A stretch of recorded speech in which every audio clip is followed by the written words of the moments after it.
So this year, 2018, the performance of our cover crops versus our cash crops, the cover crops have stood up really well because I guess we're sowing them early, and because I guess we're just trying to grow bulk mainly, and we had good rainfall through those winter months.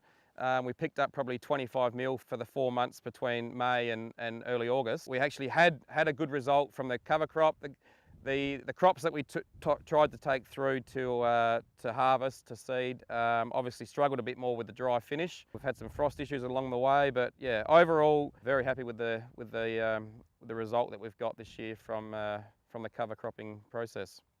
The benefits I've received this year from the cover crop was ground cover. That's always the main goal that we set out for at the start of the year, to finish up with better cover than what we've started with. And if there's a way that we can, get some income back through grazing or cutting that for hay at the end of the year, we'll certainly look at that opportunity if it arises.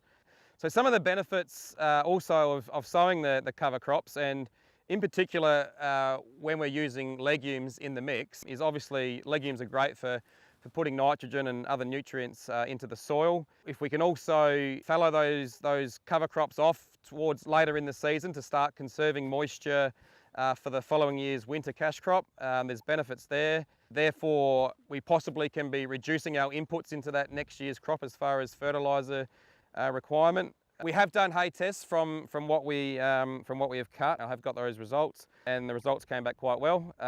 So because of the legume and cereal mixed together, I guess there was good energy, good protein in that mix, and hopefully it's going to be some pretty good value hay. What would I do differently next year? Once again, I'd be looking to try to get this cover crop in as early as we can. Probably drop the rate of cereal rye slightly and maybe add a different form of cereal. So whether that be like a wheat or an oats, for example. Maybe just reduce a few of the legumes. So I'd still use the lupins and the vetch in particular, and the field peas, but the lentils will probably come out of it, and probably the canola. But yeah, just keep playing around with the sowing rates generally. The time of sowing, get it in as early as possible, and hopefully it goes well. As far as summer cover cropping has gone, this year I've trialled some AGF Summer Max on a small scale. It's actually in the same location where I'd sown my Winter Max mix from last year from AGF also.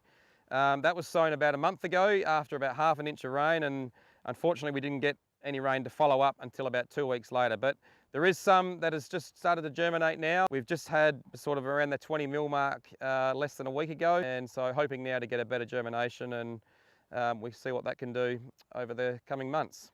As far as a place for cover cropping in the Mallee, the biggest hurdle that we would face obviously is rainfall, lack of rainfall, especially over the summer period.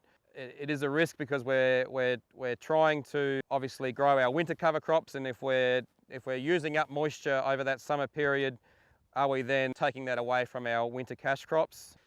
Our hope is that these trials, funded by the Department of Environment and Water, will help support future growth in learning about cover crops in the Mallee.